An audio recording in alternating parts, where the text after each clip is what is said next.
Hindi nga natuloy ang pagtangkang tumakas ni Patricia papuntang Greece dahil nahabol po siya ng mga kapulisan at pati na rin sina Lilet at Kurt ay nahabol nila sila Patricia sa airport. Nang malaman nga ni Ramir na suspect si Patricia dito sa pagkamatay ni Meredith noon ay kinasusuklaman nga po niya itong si Patricia, ngunit todo deny naman ito si Patricia, mga kapuso. Samantala, kinompronta rin ni Lorena si Patricia at sinabi nga niya dito na siya rin ang pumatay dito kay Ino. Kung kaya't galit na galit itong si Lorena, mga kapuso.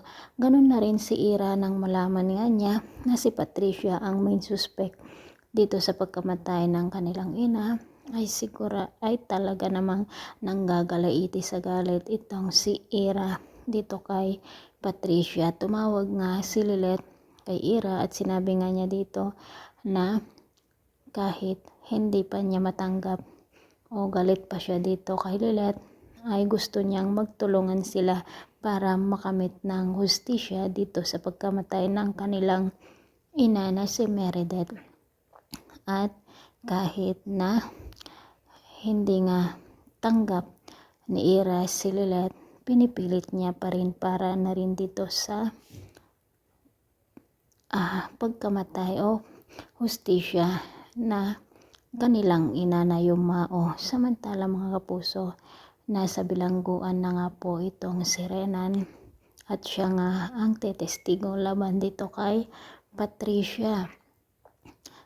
Talaga namang todo deny pa rin itong si Patricia at pangiti-ngiti pa, mga kapuso, kahit na nalaman na nga ng lahat na siya nga ang kriminal. Ano kaya ang gagawin ni Patricia, mga kapuso?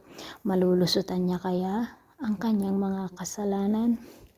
At sana maisip rin ni Ira na talagang mahal na mahal siya ng kanyang kapatid na si Lilet at magkaayos na nga sila.